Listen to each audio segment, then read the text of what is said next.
Салам достор, бүгін біз Бишкек шаарындагы Седжон институтундабыз. Ал эми бүгін біз бул жакта тамак жасайбыз. Бизге жардамчы катары Кёнгбоккун деген ресторандын директору жардам берет, жана Диана жардам берет. Диана болсо бизге котормочу катары. Биринчи таанышып кетели. Атыңыз ким болот? 안녕하세요. 경북궁 사장 김성애입니다. Мен атым Нурзада болот. Бул жакта болсо Диана бизге котормочу катары жардам берет. Себеби мен корей тилин жакшы деле билбейм. Башка жаткана такыр эле билбейм. Биринчи чачымды байлап алайын, Кандай тамак жасайбыз бүгүн? 오늘 어떤 음식을 만들고? 오늘은 한국의 대표적인 음식 비빔밥을 만들려고 여기 이렇게 준비했어요. 그리고 Негизи бизде Бишкекте аябай көп кездешкен тамак жасайт экенбиз. Бибимбап туура түшүндүмбү?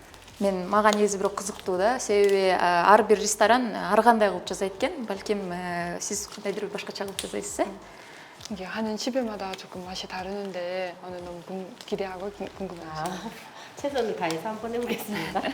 жақсылап бир аракет кылып чогуу жасап көрөлү анда дейт. Эмне кылабыз? 우선은 이제 여기 있는 고기부터 볶고 나머지 야채 같은 거를 다듬어서 손질해서 양념할게요. 네. бүгүн биринчи этти кууруп баштайбыз. Жана эттен баштаган соң жашылчаларды өтөбүз. Мен эмне кылсам болот? 제가 무엇을 도와드리면 돼요?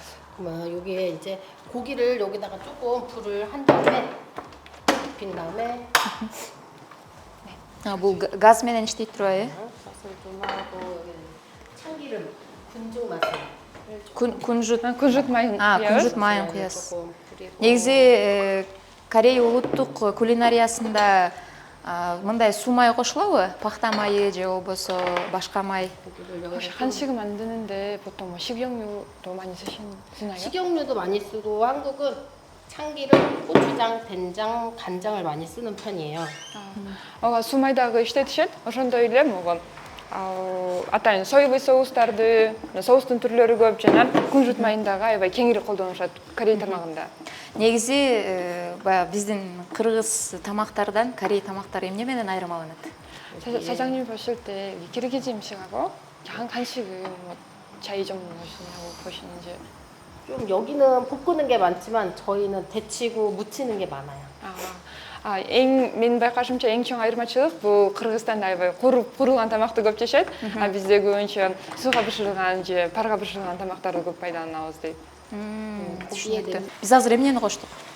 혹시 뭘 넣으셨죠? 여기 마늘 넣었어요. 체스녹이요. Чеснок. 고기에 냄새 나지 말라고.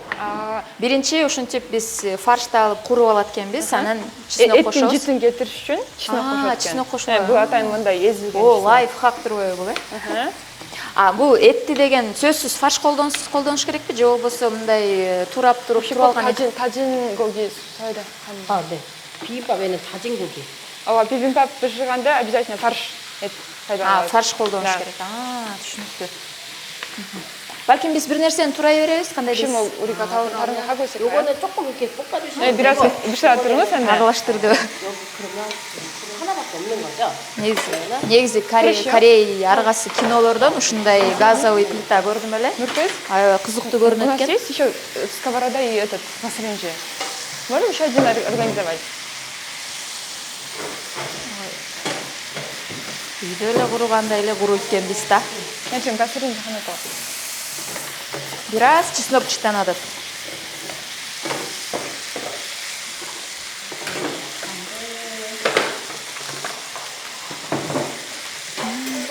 이거를 칼로 할게요, 그냥. 네. Буну өзүнчө жасайт турбайсызбы? 이거 따로 볶는 거지 다. 네, 다 따로따로 볶고 나중에 함께 밥에다가 올려서 비벼서 드시는 게 비빔밥이에요. 저희 한국에는. 비빔밥에 киргизген бардык продукттарды өзүнчө даярдап бышырып алабыз. Бул эмне болгон башкача ретика экен го, биз баягы лагманга кошкон ретика эмес экен да. 혹시 우리가 현지에서 쓰는 무랑 많이 다르다고. 현지에서 쓰는 그 무는 좀 매운 거고 오스트림. 이 한국에서 쓰는 이 무는 조금 맵지는 않아요. эң чоң айырмачылыгы бул таттуу болот дейт. Биз Кыргызстанда пайдаланган ретика көбүнчө ачуураак келет бираз дейт. Түшүнүктүү. Буну азырда буну куруйбузбу? Же кандай кылабыз? А 이것도 볶는 거죠. 얘는 무칠 거예요. 아, 볶지 않고 아, жоқ, бұны мариновать етеді. бұны өзінше немен қылбайбыз, қырбайбыз, маринадқа қалабыз. 아, түшүнүктүү. 조금 예. 이렇게 달달달 볶아주시고 Кандай кылыш керек? 이 жақсы активно аралаштыра 아, беріңіздер дейді. активно. 이게 양념을 түшүнүктүү. 조금 하기 위해서 간장을 조금만 볼게요. 많이는 안 보여. А biraz соевый соус қосабыз. Эмнеге Корей тамактарына бүт баарына эле соус, соевый соус кошушат?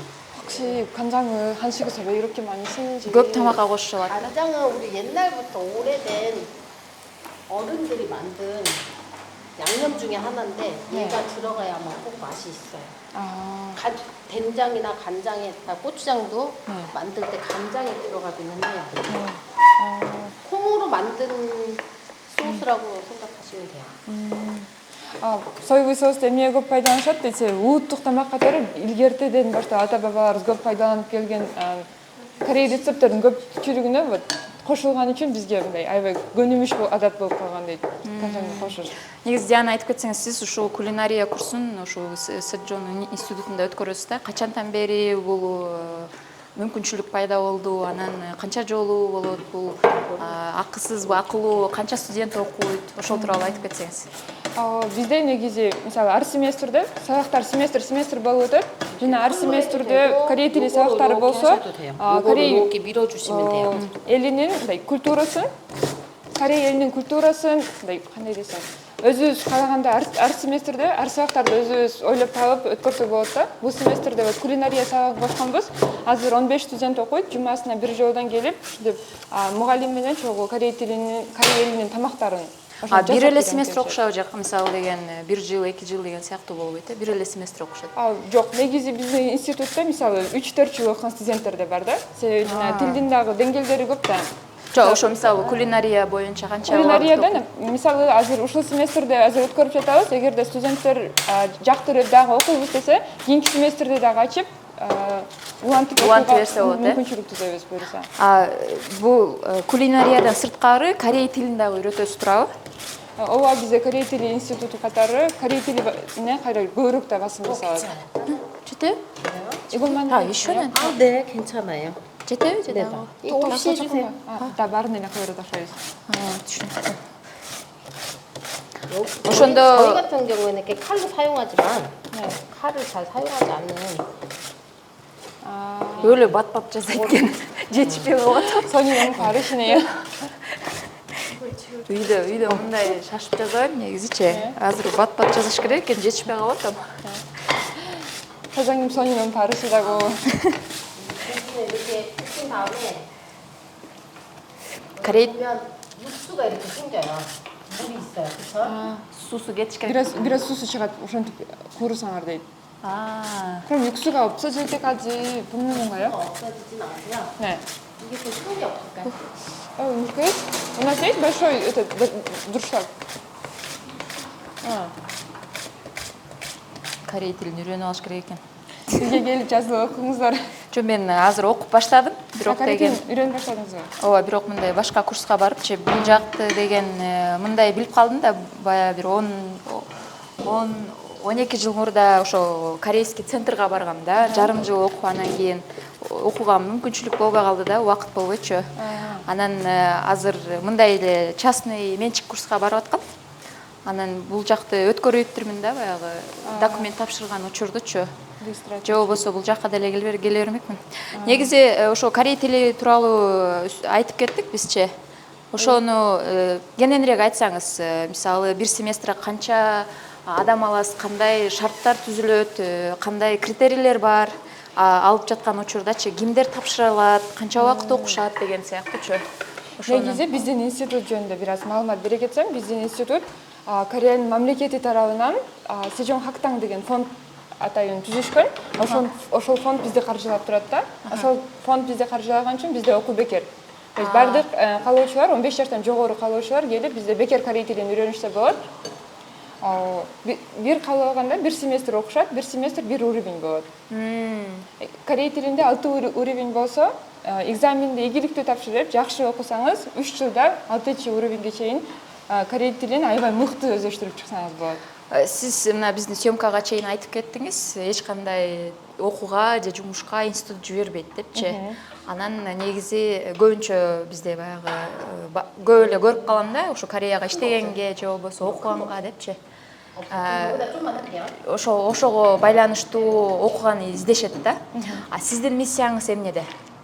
негизи биздин институттун негизги максаты жана негизги миссиясы бул корей тилин жана корей маданиятын дүйнөгө жайылтуу. Түшүнүктүү. Бир убакытта канча студент аласыңар силер? Бизде бир семестрде орто эсеп менен 350ден 400гө чейин студент окутабыз. Жана ошондой эле жайында өзүнчө отдельный лагерь сыяктуу отдельный программалар да аябай толтурат сабактан тышкаркы. Институтка баягы тапшырыш үчүн кандай документ же эмнелер керек? 이렇게 빼면 Соуун алыш керекпи? ооба суусунан бөлүп алыш керек. 빼놓고 다음에 요거 Окул. 보시면 이거 무 Кандай алыш керек? Мындай кылса болобу? 참기름에다가 조금 Мындай кылса болот бекен? 이렇게 묻혀요. 이거 좀 이거 그냥 뭐 이대로 그냥 그대로 냅두시면 국물이 뭐래? 빠져요. жөн деле коюп койсоңуз деле суга аралаштырып койсоңуз деле болот дейт. 그럼 여기다 지금 참기름 넣으셨죠? 네, 참기름. Такыр согу болбош керекпи? 그럼 아예 물이 다 떨어져 나가야 되는 거예요? 네, 괜찮아요. 이렇게 하고 있다가 Негизи сиз моолорду коштуңуз. Бул туз. 네, Тузбу тузду жөнөкөй? 조금 넣고. Булчу эмне? 수야. 다시다죠. 다시. атайын бир корейлердин 다시다 деген приправасы. Эмнеден жазылат бул? 혹시 뭐뭐 들어가죠? 거기? 여기에는 소고기도 갈아는 거, 모든 게 다 들어가 있어요. 그냥 한국에서 좀 많이 쓰는 건데 이게 많이 쓰진 않고 그냥 감미를 맛있게 조금 만들기 위해서 조금 넣는 거예요. 많이는 안 넣어요. Bizde 이렇게 자 бульондар бар го, мисалы говяжий Куриный бульон бульон дегендер. деген. Именно говяжий бульондар. Кореяда аябай кеңири пайдаланышат. 요거를 얘를 좀 Кореяда 묻힐게요. эт кымбат деген чынбы же 여기에도 чын 여기 эмеспи? 조금만 넣고 많이는 안 넣어요. 혹시 한국에서 고기가 비싸던데 그게 맞는 거? 한국에서는 소고기가 되게 비싸요. 우리네데 아이바이 қымбат Кореяда. Мисалы канча сом болот биздин акча менен? 혹시 우리 돈으로 있을 때는 여기 돈으로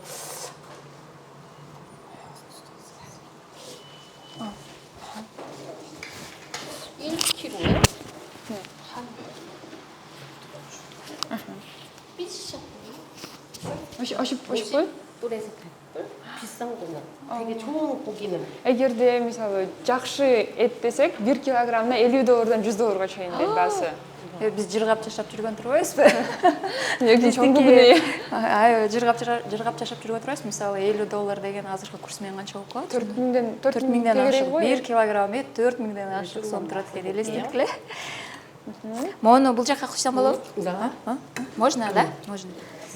이쪽 간이 딱 됐어요. аты кандай болот дедиңиз эле? 앞으로 김성회. Соны.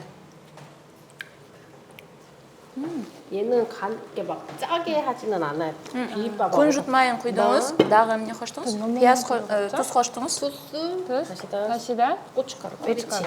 перец. Бул перец. 조금씩만 넣었어요. Бирок муну карасаңыз биздикине айырмаланып бир аз мындай крупный да? Паприканы ушундай алып жасашат го, базардан көрүп калгам да. Эми буну дагы салайынбы бул жакка, 혹시 거기도 넣어요? салайынбы? 이걸 이렇게 해서 예쁘게 놓게 여기다가. Сиздин келгениңизге канча болду? 혹시 키르기즈스탄 오신지 얼마나 되셨는지? 키르기즈 산지 14년. 14년 됐는데 러시아말을 잘 못해요. 14년 болду. Жагабы сизге бул жак? 여기 좋으신지요? Эмнеси менен 좋아요. жагат? 아름다워요. 아이바 거기서 мамлекет. 자연이 좋아요 여기는. Кореядан эмнеси менен айырмаланат мисалы Кыргызстан? 혹시 사장님 보실 때 한국과 제일 큰 차이점은 한국도 예전에 네. 여기처럼 이렇게 똑같았어요. 근데 이제 한 10년, 20년 지나서 너무 발전을 한 거죠. 그러니까 키르기스탄하고 한국하고 똑같아요. 비슷해요. 아이바 Кыргызстан менен Кореянын окшош жагы көп. Илгери дейт Кореяда эле дагы так ушундай болгон дейт азыркыдай. Эмнеси менен жагат? 혹시 더 자연 더 좋은 여기 좋아하시는거나 여기 마음에 드시거나 여기는 공기가 좋아요. 공기가 네. 아 우리도 아바사이와 타자 дейт. 자연도 아름답고. Кореядан таза ой? 한국보다 공기가 그쵸. 한국은 себеби бизде деген баягы кышында аябай смог болот, анан аябай кир аба деп ушинтип көп эметишет го. 우리는 예를 들어서 뭐 겨울 되면 너무 스모크 때문에 사람들이 많이 힘들어요. 아, 그쵸. 아니 한국은 그러면 그 매연 때문에 차에 그 스프 맛이. тазараак ба? 아, 그런 것도 있고 차가 너무 많아서 아, 아, Кореяда аябай машина көп болгондуктан дейт. Ошондон кийин аба булганып, бир жыл ичинде киттим байкайын. А бул жерде кышында эле бир аз деп. мындай 제가 сауырда болсоң болот туруп э. 14년 전에 왔을 때는 여기도 차가 없었어요. 그래서 되게 좋았어요. 근데 지금 여기도 많이 발전을 하고 차도 많이 생기고 건물도 되게 많이 생기고 아파트도 되게 많이 생기고. 알겠어요. Мен 14 жыл мурун келгенде эле дейт, бул жерде машина да аз болчу, азыркыдай здание да аз болуп, кенен болчу дейт. Уже эле азыр эле бул жерде өнүгүп бара жатканда байланыштуу машина да көбөйүп, анысы бар. тез эле өзгөрүп баратат дейт. Бир жолу кайнатып алдык дагы. Иго 지금 차가운 물이죠. 차가운 물. 이거 차가운 물로 씻어야 돼요. 네, 무작스가 착하이스. 차가운 물로 씻어서 좀 물기를 좀 뺀 다음에 조금 문다가 물기를 조금 이따 빼고 묻힐게요. 그리고 여기다가 해서 Буну куруу. жок, буну азыр приправаларды кошуп аралаштырат.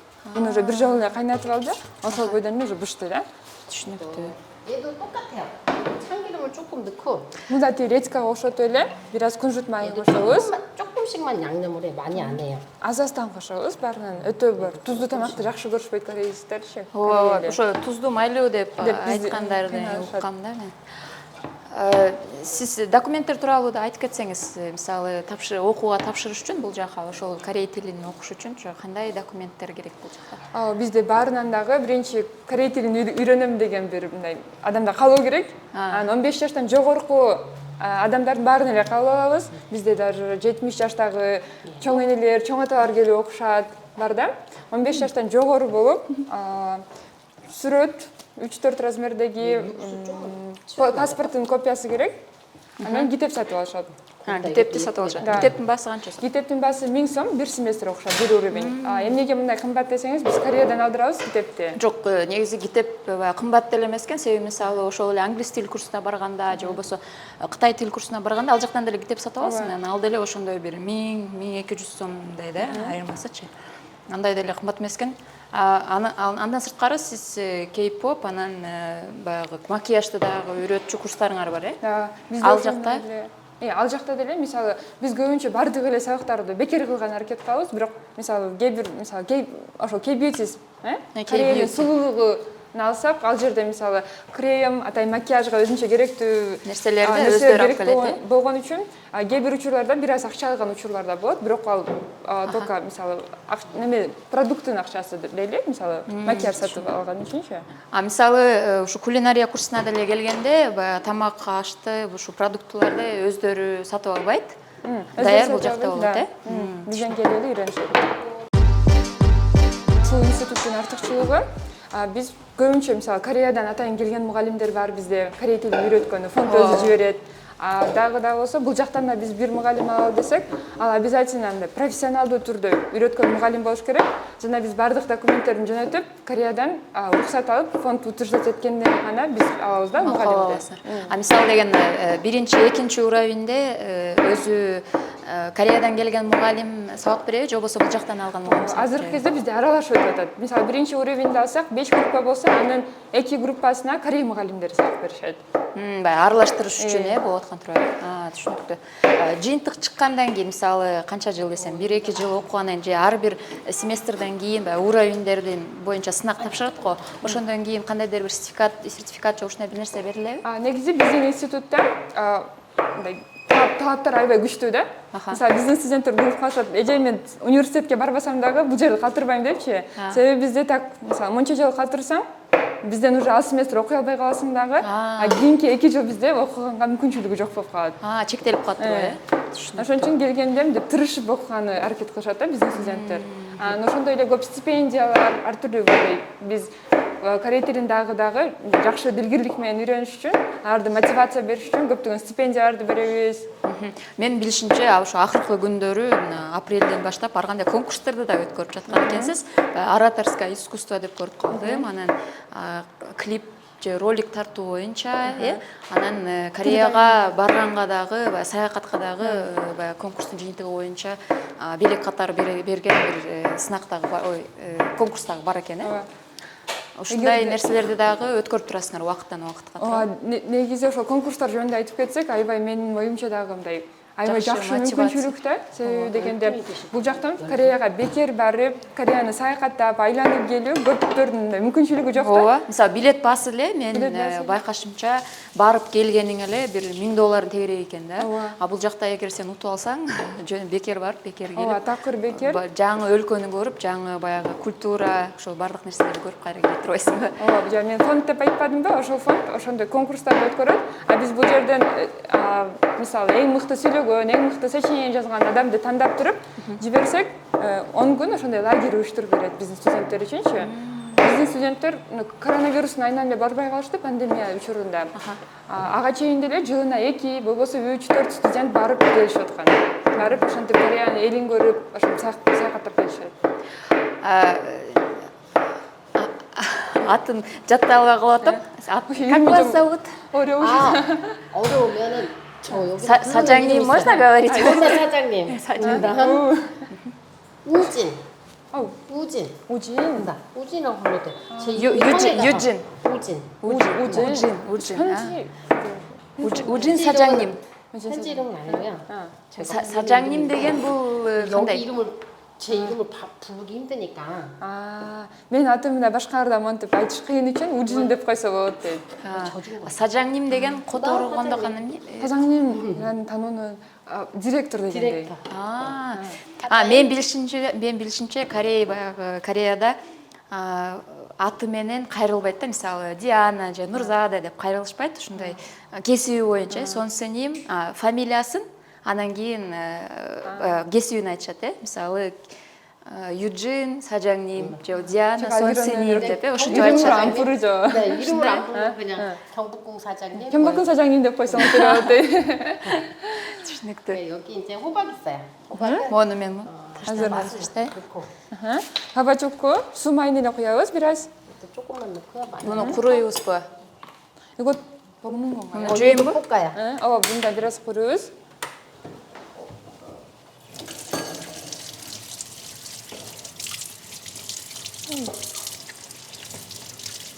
여기도 마찬가지로 마늘 조금만 넣어요. бул жерге да бираз чеснок кошобуз. чеснок 많이 먹으면 좋아요. чеснок негизи аябай ден соолукка жакшы. 여기도 많이 안 넣고 그냥 이렇게 볶아주세요. Мен билишимче, мисалы Японияда 2-класстан баштап сабактардын арасында туура тамактануу деген сабак бар да. Кореяда да ошондой сабак барбы? Мисалы 여기 тамакка 키리키리도 마늘 байланыштуу. 많이 먹잖아요. 그렇죠? 네. бул жерде да неме чеснок көп жейт дейт. Чеснок, ачуу 한국 тамактар. 사람들은 다 음식 할 때 다 마늘을 넣어요. 고기 볶을 때도 마늘을 넣고 야채 할 때도 마늘을 넣고 마늘이 몸에도 좋아요. 그쵸. негизи чеснок көп жесе аябай ден соолукка пайдалуу дейт. 지금 Нуржада 말씀은 Бирок деген бир жакка жолугушууга барганда жеп эле коюш керек деп. 어디 가기 전에 마늘 먹으면 그렇지. Здравствуйте. 남자랑 뽀뽀할 때는 마늘 먹으면 안 되지. особенно свидание барганда свидание жеш керек барганда. 그렇죠. 지금 누자다 씨 말씀은 알기로는 이렇게 일본에서 이렇게 초등학교부터 이렇게 건강식을 먹어야 한다는 그런 뭐 수업도 하고 아니면 혹시 한국에서도 그런 게 있는지. 한국에서도 뭐 건강식을 많이 찾긴 하죠. 근데 이제 거의 이제 마늘 같은 것도 되게 좋다고 하루에 하나 좋아요 정도 이렇게 먹기는 해요. 네. 근데 생마늘 먹기는 좀 그렇잖아요. 네. 한국은 보조식품으로 나온 뭐 이렇게 말린 마늘, 네. 말리면 이제 마늘이 까매져요. 그런 거를 이제 사서 먹죠. 그냥 생마늘은 뭐 하루에 어떻게 2개씩 먹어. 냄새 나잖아. 네. 근데 이제 고기 먹을 때, 꼭 고기 먹을 때 이제 마늘을 먹죠. Мисалы, Кореяда андай сабак жок, бирок Кореян эли негизи туура тамактанууга, ден соолукка жакшы нерсени жөөгө аябай көп басым жасашат да. ооба. Мисалы ошол кинолорду деле карасаң, дайым эле тамак жөнүндө аябай көп кеп кылышат экен да. Мисалы жүр тамак жеп келели, жүр жумуштан кийин тамак жеп келели же жүр обедке барып келели. Сөз тамак тууралуу сөз ар бир серияда бар экен да. Ошого мен аябай көңүл бурдум да, ушул тамак жөнүндө аябай көп кеп кылышат экен депчи. Азыр дагы буга чейин айтып кеткен нерсесин айтсам, неме дейт. Мисалы бизде чипсы жеп жейсиң, картошканы кургатылганчы. Эми чеснокту монтип куруу эле жеш бир аз неме дейт. Эми күндө жей албайсың го дейт. Ооба. Атайын ошондой кургатылган бар сатат дейт да. Ошентип кургатып, кургатса карайып калат го. Ошону как снэк катары ошентип болсо дагы жешет. Чеснокту? Чеснокту кургатылганы. 그리고 이렇게 보니까 드라마 봐도 영화 봐도 이렇게 음식 얘기가 되게 많이 나와서 한국 사람들이 그거 좀 많이 신경 쓰는 것 같아요. 한국은 되게 먹을 게 되게 많아요. 고기도 많고 생선도 많고 여기는 늘바가 없잖아요. 네. 한국은 정말 많아요. 그래서 여기에서 저희 집은 그래도 다른 식당보다 다른 이렇게 한국에서 많이 갖고 온 네. 생선도 많아요. 언제 한번 오시라고. 네.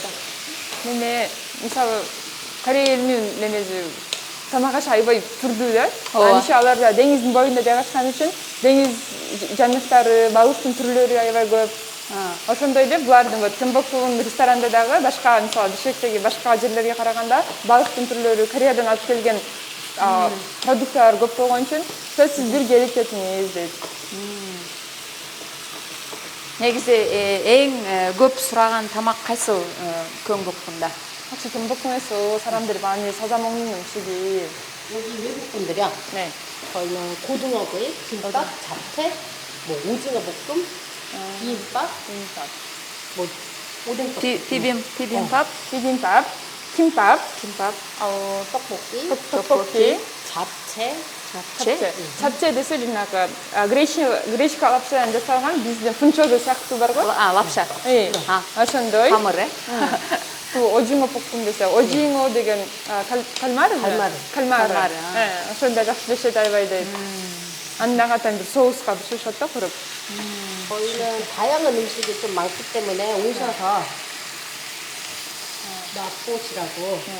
Bizde тамактын чыныгы Корея тамагын жасагандар кетип калабыз бул жерде. Ошон үчүн сөзсүз бир келип дам татып кетиңиз деп чакырышат. 있고 안 매운 음식도 Рахмат. 있고. Сиз келебиз. Мен такыр билбеп турмун, мисалы, ушу Восток деште бар экенинчи. 오늘 경복궁이 келет десейм. 있다는 게 여기 와서 알게 처음 되셨고. 알았어요? Негизи Южин айым өзү бул жакта сабак бербейт. Башка мугалим болот, бирок ал баягы өзүн жүзүн көргөзгүсү келбеген үчүн бул видеода чыккан жок. Ошондуктан Южин айымды чакырып чогуу тамак жазайын деп чечтик, Түшүнөбү? Бирок бизде мындай көп проекттер болот, ошондо сөзсүз бул эжекке менен чогуу кылабыз көбүнчө. Профессионал эң мыкты жакшыга. Тез жазайт койбойсузбу? Анда биз студенттер менен жасаганда мисалы ол кээде 60 кишиге жазаш керек болот. Көп да. Ошондой эже бат жазай калып көрсөтө 술을 좀 алат. 닦을까요?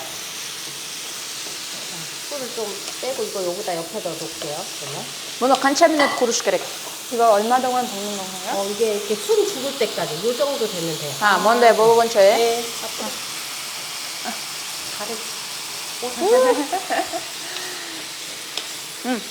Кабачок, анан чеснок, чеснок. Туз кошуп. 조금. Сиз орус тилин билет турбайсызбы? Ama biraz sürekli. Хорошо знаете на русском языке? Откуда научились? 너무 힘들어. 무섭기는. 스타일은 힘들다? трудно. 너무 힘들어요. 배우기가. Русский язык вообще очень трудный говорить. мисалы деген 일부러 배우셨나요? 아니 일부러 배우진 않고 식당 하면서 이제 애들하고 이렇게 얘기하다 보니까 조금 атайын үйрөнгөн эмес би, бирок монтип иштеп атканда чогуу иштеген адамдар менен кирип чыгып кичине үйрөндүм дейт. көбүнчө айтышат ооба, эми орус тили аябай оор депчи, себеби ал жакта лица, анан грамматикасы бир аз оорураак депчи. Мисалы корей тилинде род, айым, эркек деген жоқ турбайбы? Анан неме да жоқ турбайбы? Лица. Хороший, хорошая деген жоқ турбайбы? Баары бирдей эле болуп турбайбы? Ошол жагынан аябай кыйналышат экен го. Корей тили негизи аябай кыргыз тилиге окшош. Кыргыз Структурасы, мисалы, Өң которуп тамгасы келсең, дагы бар. өң тамгасы бар, ооба, которуп келсең, ошол боюнча которосуң да. А орусчадан которгондо кайра кыйын, мындай башынан Баштан аркага аягына которушкой, да, туура ошондой келет. көп эле айтышат ошо орус тили бизге биз билген үчүн мындай көп маани бербейт Маани окшойбуз. Сиз айтып кеттиңиз семестрлар боюнчачы кайсы убакытта тапшырса болот өзү? Бизде мисалы семестр февралдан май айына чейин сабак болсо, январда регистрация болот биринчи семестрге. А экинчи семестрге кабыл алуу август айында жүргүзүлсө, сентябрдан декабрга чейин окушат. 4 ай сабак. Анан эмне улам кайра тапшырып туруш керекпи? Мисалы бир семестр окудуң, кайра тапшырыш керекпи же улантып берсе болобу? Жок, келип кайрадан тапшырасың. Себеби мисалы мен бул семестрде эртең менен окусам, кийинки семестрде түштөн кийин окугум келет же башка убакта окугум келет. Убакытка жараша дагы болот турбайбы? Мисалы дегенчи, мен баягы айтпаймынбы 12 жыл мурда окуганга аракет кылгам депчи, аяка баягы аябай чоң очередь экен, көп адам келген. Анан эртең менен 6:30 барсам, алдымда 20 адамдай туруп калыптыр да. Бул жакта дагы ушундай барбы же мынчалык көп адам келбейби же кандай болот? Бир кабыл алганда канча документ кабыл аласыңар? Ошону айтып кетсеңиз. Бизде негизи болушунча көп күттүрбөгөнгө аракет кылабыз, бирок бизде дагы окуу бекер, анан аябай сапаттуу болгон үчүн аябай калуучулар көп негизи. Кей-поп бийди дагы үйрөтүшөбү же? Ооба, бизде кей-поп бий үйрөтөт. Бизде атайын профессионалдуу деңгээлде бийлеген, профессионалдуу деңгээлде үйрөткөн атайын Леви деген преподаватель бар, хореограф. Ошону чакырып, ал келип бизде үйрөтөт. Ал жакта канча жаштан баштап алып баштайт? Ал жерде деле биздин студенттер окуса болот, жана тыштан келип окуса да болот, 15 жаштан жогору. 15 жаштан жогору. 15 жаштан жогору болот. Жана K-beauty деген баягы косметикага байланыштуу ал жакта канча жаштан баштап? Ал деле биз негизи институттун гимдерди кабыл алат, 15 жаштан жогорку студенттерди, айымдарды баарын кабыл алабыз. Түшүнүктүү. Сиз да кандай корейче бирдеме айтып койбойсузбу? Мен только здороваться саламдашуусын эле билем, анан анча мынча сөздөрүн эле билбейм. Баягы 12 жыл мурда окуган нерсе биринчи ошо бир семестрде окугам, анан сынак тапшыргам. Баары жакшы эле болгон да, анан кийин 12 жыл өттү, уже баары унутулуп калды. Сөз негизи корей тилин үйрөнгөндө деги эле жаңы бир нерсе үйрөнгөндө практика керек го. Албетте. Ошо практика жок болсо баары унутулуп калат экен. Негизи корей тилин окуш үчүн кандай эмнелер керек да, адам кандай сапаттарга ээ болуш керек? Баарынан дагы кызыгуу болуш керек го дейм. Эгерде адам өзү кызыкса, изденет да. Кызыкса изденип, эмне бар экен, каерде бар экен, качан болот экен деп. Бирок азыркы кезде корей тилин үйрөнүү анча жеңил болуп калды деп ойлойм, себеби. Ысык сууга эле сала турбайбы? Иго түкөн муре пароновну кожо. 뜨거운 물에 Ысык сууга эле дароо салабыз дейт. Бизде азыр мисалы Кореядан келгендер көп, аябай Корей мугалимдери көп, Ошо практика тараптан аябай жакшы экен да. Ошондой эле студенттер көп келишип баштады бизге. Волонтерлор, Жок, мисалы бул жакта университетке окуган студенттер да бар да. Ошолор менен достошуп көп нерсе үйрөнсө болот. Аларга да жакшы, алар да сенден мисалы бул жак жөнүндө үйрөнүшөт, орус тилин үйрөнөт мисалы. Практика, кандай десем, Кореядан келген Бул жакка окуган келген студенттер бар. Ошондойлор барбы бизде? Бул жакка келип окугандар. Кыргызстанга келгендер бар. Ооба. Ал жакта аябай өнүккөн го негизи, баягы окуу сапаты бир аз бизден жогорураак болсо керек дегеним. Бизге орус тил үйрөнүшөт көпчүлүгү келгендер. Негизи бирок мен дагы ойлоп аткам да, дагы бир аз үйрөнүп алсам, андан кийин бирөөнү табышым керек, ким менен сүйлөшүп тургандайчы. Себеби өзүң менен өзүң болгондо жаттайсың, бирок баягы колдонбогондуктан мындай пайдасы деле жок экен да үйрөнгөнүмчү. Англис тилин деле бат эле унутуп каласың го. Ошондой сыяктуу. Ошон үчүн биз бул жерде атайын бир мындай коом сыяктуу түзгөн аракет кылабыз да, комьюнити сыяктуучу, чтобы сиз айткандай жөн эле окуп эле үйгө барып унутуп калып, эртеси күн келип кайра башынан баштабай, ошо үйрөнгөнүн эстеринче бизде азыр Кореядан келген бир студент бар да, ошо Арабаевде окуйт. Ошо бир группасы бар, өздөрүнчө келишип, бизде терде сүйлөшүп, чогуу тамактанышып, тияка барып, бияка барып, бири-бирине айтып, аябай мынтип карап отурсаң, аябай жакшы мындай адмен болот. Баарлашуу болот. Азыр буну биз сууга бышырып атабыз, эмнеге бышырып атабыз? 아, 이거 왜 삶는 жұмшақ 이거를 болуш үшін 조금 чтобы мягкий был. 조금 쭈쭈. 비라즈에 қайнатады это бізбай. 그래서 바로 이것도 찬물에 씻어요. тамақ жасаған ор бо? 문다가 무작수가 돼. 혹시 요리 어떻게 시작하시고 왜 요리사가 되시고 Сіз өзіңіз эле жасайсыз ба же дагы жардамчыларыңыз барбы ресторанда? 저는 그냥 요리하는 게 좋았어요. 그리고 집에 엄마 아빠가 다 요리사세요. 아 정말요? мен өзі негізі тамақ жасағанды жақсы көрем. Анмен үйде ата-енемдағы экөтен ашпазшы дейді. Түшүнүктүү. Мисалы ресторандар жардамчылары барбы экен? 잘아서 혹시 지금 식당에서 이렇게 혼자 하시는 거 아니죠? 우리 다 직원 있죠. 직원들을 다 가르쳤어요. 제가. негізі бұл жақта немелер бізбен çok іштеген адамдар бар дейді. мен барын үйреткем өзім дейді. çok жасар. 우리 직원 Алар кыргыздар бул жакта жашагандарбы? 나 현지 사람 다 бар эле бұл жақтағы 한국 қырғыздар. 사람 없어요. корейлер жоқ. мен 키리키리 사람들 한국말도 가르치고 корейчеда үйретіп дейді аларға. Мындай кызыктуу суроо да негизичи баягы Кореядагы айымдар өзүн аябай карашат, анан кийин эмнегедир бизден мындай жашынан жашыраак көрүнүшөт да. Ошонун кандайдыр бир секрети барбы? 선생님 그리고 또 궁금해하시는 거 있는데 이렇게 한국 사람들 많이 젊어 보이잖아요. 네. 그래서 그거 비결이 무엇인지. 한국은 솔직히 물이 좋아요. 여기 키르기스탄은 물이 조금 안 좋아요. 그래서 제 생각이에요. 네. 물이 안 좋아서 네. 조금 피부들이 안 좋은 것 같아요. 그리고 여기 친구들은 화장을 하면 네. 지우지를 않아요. 그거 네네네. 지우고 자야 되는데 안 지우고 그냥 자고 다시 또 그 위에다가 하더라고요. өзүңөрдү карабайсыңар деп атабы? 네네네. біріншіден мен жеке ойым дейді. Кореяның сусы жақсы дейді. ошолдагы Хлорканы азыраак кушат окшойт, да? кожасына түздөн түз аябай чоң таасирин тийгизет дейт. Бул жерде бир аз жакшы эмес деп сезет мага дейт. Анан дагы бир себеп дейт. Бул жерде макияж жасаса, аны жубай эле жатып. Кадай? Жубай эле жатып алышат дейт. Жубай эле жатып, анан эртеси кайранын үстүнө коюшат. Ошондон аябай кожа бузулат дейт. Сөз баягы кылдаттык менен караш керек деген сөз да. Мисалы мен бешимче бар, мисалы жети слой коет деп айтышат го, корейцте жети кабат коюшса. Аты дагы бар анын, э? 이거 한국에서 슬로이도 이렇게 거의 스텝 바이 스텝을 하잖아요. 뭐. 우리는 바르는 것도 많아요. 그래서 솔직히. 몇 가지 바르세요?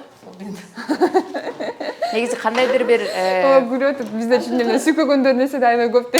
기본적인 스킨 로션, 네, 기본적으로. 아이크림, 네. 앰플, 앰플, 세럼, 비비 크림, CC 비비크림, 크림 뭐 수분크림, 영양크림 많이 발라요. Вот бирили қолданғанда дейді обычно тонер. Ой, тонерден башталады. Так, тонер, серум, ампула, көздің айланасына крем, өзүнчө. атайын су увлажняющий крем дейді, ошондой крем, анан кейін сөзсіз бар еще, мысалы, SPF жоқ, еш тақпар еш жаққа шығышпайды, сөзсіз SPF. А бізде еще SPF-ті бет өзгеле қоямыз, а бар бүт денесіне қойышады. 그리고 제일 내내 중요한 게 바르셔. 잘 때 지우고 네. 자기 전에 네. 얼굴에다가 이런 수분 크림 같은 거를 많이 바르고 자요. 그래서 한국 사람들은 얼굴이 негизи бизде баягы жаш тууралуу сураган бул анча жакшы нерсе эмес деп айтышат го. негизи канча мен сурайын, канча жаштасыз? 몇 살이냐고? 네, 보통 이렇게 나이를 안 сколько вам 물어보는데 궁금해. 네, 쏘로 보시.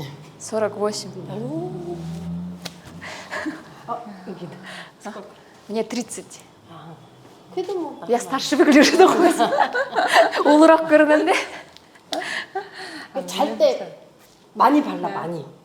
жатқанда аябай көп жақсы сүріп жатсыңар дейді. мындай кечинен бетти тазалап, анан кийин жакшылап тазалагандан 이거를 соң 지워야 돼. 안 тазалаш 지우고 керек дейді. 그냥 자면 안 돼. 진짜. жөн эле жатса болбойт, тазалабай дейді. сөзсүз жата. 그리고 우리는 어떻게 생각하냐면 어떤 사람들은 제가 오늘 화장 안 했으니까 안 지워도 뭐 아니야. 무조건 씻어야 돼. 그러니까요. 무조건 씻고 발라줘요. 나 бірдемеде кейбірлер мысалы мен бүгін макияж жасавадым деп ойлап жатып алғандар бар ғой. Анса да болбойт. Сөзсүз жууш керек же. 그래야지 여자들은 예뻐질 수 있어. күн сайын машыгып баягы спорт менен машыккандай эле жумушка баргандай эле уламан карап туруш керек турбайбы? 그것도 운동하는 것처럼 매일매일 이렇게 어 해야 돼. 매일매일 해야 돼. 근데 하시 керек. 아, 오늘 나 화장 안 сабак 했어? беришиңиз керек экен да ошол боюнча 안 씻어. өзүнчө. 아니야. 여기에 밖에 갔다가 들어오면 이게 다 먼지가 있잖아. 다 닦아줘야 돼. Эч нерсе көзүң да эшке бир чыгып келсең бүт кирлер, бүт мисалы жабышат го дейт. А биз аны билбей эле макияж жасадым деп жатып алсаң ошо болбойт. 비타민도 많이 먹어줘. Бүгүн чарчадым көп жумуш жасадым. Витамин да көп ичиш керек дейт. Сырттан эле эмес, ичтен дагы. 비타민도 많이 먹고 비타민도 붙여주고. ишине да сыртта да. Негизи кандайдыр бир кеңеш бере аласызбы биздин айымдарга? Вообще-то 이렇게 추천해 주실 수 있는 게 뭐 꼭 해라. 아 여자들 네. 무조건 갖고 와, 예쁘게. 옷도 예쁘게 입고 다녀야 되고 네. 어디 나갈 때 꼭 화장을 해. 네. 그래야지 예쁘지. 아 맨 얼굴로 막 다니면 아 남자들이 쳐다보겠어? 하나라도 이쁘게 하고 그리고 립스틱이라도 네. 꼭 바르고. кичине эшикке болсо дагы сөзсүз макияж кылып дейт, сөзсүз помада коюп болсо дагы 자기를 가꿔야 돼. өзүңдү жакшы көр да. өзүң жакшы көр, өзүңдү сыйлап бет. 봐봐 여기. 얼마나 예뻐요. Как она дейт. 맨날 닦으잖아. 근데 얼굴이 어쨌든 광나. 좋아. 반짝반짝 빛나. мети жалчылып деп жалтырат экен. А, 3 жолу сыйкойсузбу? кызыктуу. 꼭 계속 닦아줘야 돼. 집에 가서 여자들은 밖에 나갔다 오면 닦아. 계속. мындай карасаң деген тамак жасоо бул өзүнчө бир искусство экен, макияж жасоо бир өзүнчө искусство экен. Биздики мынтип эле шылса эле чыгып кеттиң. 좋은 거는 다 발라. жакшы нерсеси көп. 얼굴에다가. 원래 이것도 이렇게 너무 아뜨잖아요. 이렇게 우리는 너무 대충대충 하면 안 되고. 그럼 여자는 무조건 예쁘게. 안 이뻐도 이쁘게 막 가꾸는 거야. негизи суу эмес айым жок негизи мындай караш керек баарын дейт. жөн карасаң караш эле керек. жакшы болот. бул 이제 마지막으로 요거 뭐지? акырында шпинатты бул май коштум. 마이 나가면 괜찮아요. мен 삶아서 шпинат жакшы 얘를 көрөм. 건질 거야. кайнаган сууну. 씹찍이 없어? биринчи биз ушундай фаршты алып курудук. Фаршка болсо бир аз чеснок коштук. Майдаланган мондай чеснок коштук. Мен биринчи буну имбир деп ойлопмун. Анан бул жакка туз кошулду. Анан өзүнчө бир бульон сыяктуу приправа кошулду. Анан суусун чыгарып алат экенбиз. Бул жакка агызып, атайын сито менен өткөрүп алдык да. Андан сырткары сабизде болсо теркадан өткөрдүк. Бир аз сууга кайнаттык жумшарыш үчүн. Анан кунжут майы менен бир аз туз кошуп туруп аралаштырып койдук. Мен аралаштырган жокмун. Ичин аралаштырды. Бул жакта болсо кабачокту кунжут майына бир аз курудук. Мондай деңгээлде болуш керек экен. Анан бул нерсени болсо ушундай эле сууга бышырдык, анан муздатып алдык, жана бир аз кунжут майын коштук. Анан бул болсо редька, ак түсүндө болот экен, биздикиндей эмес. Бир аз даамы таптуураак болот экен. Бул жакка ушундай калемпир коштук. Ошондой эле чеснок кошулду, чеснок коштук. Чеснок, бир аз туз коштук. Анан аралаштырып койдук буну дагы. Азыр болсо шпинатты жөн эле сууга бышырып атабыз, Буну жумшарыш үчүн дагы буну бышырып атабыз, туурабы? 이것도 잠깐 하는 거죠. 응. 너무 금방 오래 하면 안 돼. 이걸 오래 하면 완전 미약게 돼서 맛이 없어요. 그러니까 뜨거운 물 팔팔 끓을 때 시금치를 넣는 거예요. 쑥 кайнап чыкканда эле бир сабаш керек буну дейт. Бат эле. Мен байкашымчачы бул жакта баардыгы мына ушул эт ушул эле, калган баары эле жашылча, эч кандай камыр жок дегендей, өтө майлуу эмес. Ошол боюнча жашылчага басым кылынат экен. 얘도 차가운 물에 깨끗하게 씻을 거예요. 여기 안에 흙 있어요. 그러니까 집에서 할 때 잘 봐야 돼요. 여기 안에 흙이 있을 수도 있으니까 깨끗하게 치스티. Муну азыр бир жолу кайнак сууга салгандан кийин муздак сууга тазалап кайра жууп алышыбыз керек. Жо, ар бирөөсүн жууп чыктык да, буну да жууп, ар бирөөсүн муздатканга аракет кылат экенбиз. 이것도 아까처럼 다 모든 건 야채는 차가운 물에 씻는다고 얘기해 주세요. Siz байқағандай да бардығы эле жашылчаларды бир кайнак сууга салгандан кийин муздак сууга. негизи бибимпап өзү муздак тамак окшойт жылуу эмес. Өзү эки түрү бар да бибимпап. Вот биз бышып аткан ал жөнөкөй, толсот бибимпап деп коет. Атайын мындай чоппой идиштери бар го, карачы. Ошондойго ысык кылып деле алып келип берет. Ошондой түрү да бар. Биз бүгүн жөнөкөй бибимпап жасап атабыз. Бибимпап деле жеп көрбөпмүн. Көбүнчө биз эмне жейбиз? Биз деген рамен жейбиз да. Рамен деле жейбиз да, башка эчтекесин жейбиз.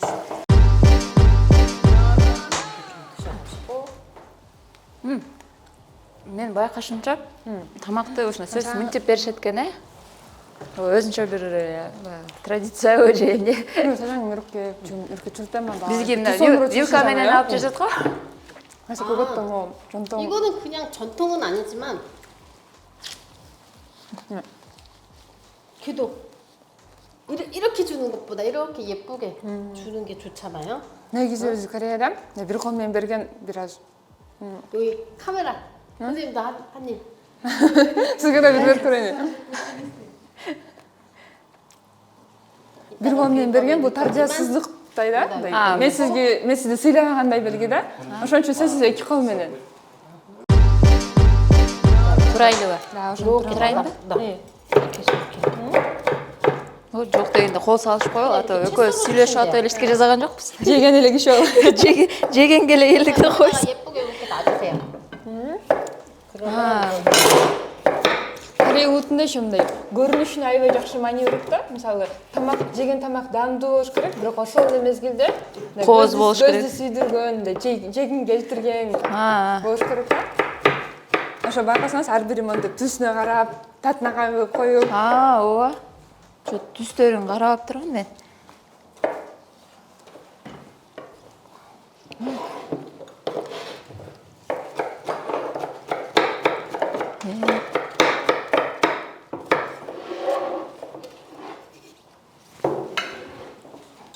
Эни акырында кантип gochujang.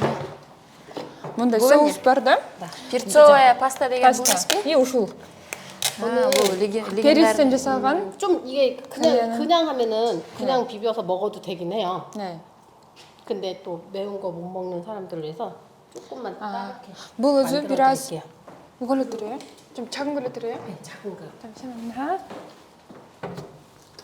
өзү негизи бул ушу менен деле соус өзү ушул соус менен деле сразу жесе болот дейт. Бирок ачуу жей албаган адамдар үчүн азыр өзүнчө бир соус жасайм ушундан дейт. Мен бир YouTube'да Кореядагы бир блогерге жазылуумун. Анан 2 жылдан бери көрөм да, анан алар болсо ушундай перцовый сахар салат экен, караңыз. Перцовый пастаны күзүмдө жасап 1 жылга жасашат экен да. Ал канчалык көп турса, ошончолук даамдуу болотмуш да. Ошондойбу? 이거 어떤 조금만 놔주세요. 수. 인터넷에서 인터넷에서 보신 걸 여기다가 좀 보셨는데 네. 이거 이렇게 미리 준비해가지고 한 1년 정도 보관하고 먹나요? 이 고추장이요? 네. 고추장은 되게 오래돼도 이렇게 상관없어요. 그럼 이거 시간이 갈수록 좋아지는 건가요? 그럼요. ова туралы дейт. Бул көп турса дагы эч нерсе болбойт дейт. Айтчу экен. Меуси. Öyle ачуу экен. Мен үчүн ачуу, балким башкалар үчүн анчалык ачуу эмес. 이거는 조금 덜 매우고 아니 뭐는 көрсөңүз бул уже өтө анча качуу болбош керек дейт. көрөбүз. 얘보다는 덜 매워요. 수된 요소입니다. орточо. кант салган үчүн ушундай болуп калышы, сахар салган. 사카하고 물 넣었어요. 수. 조금 너무 많이 넣으면 안 되고요.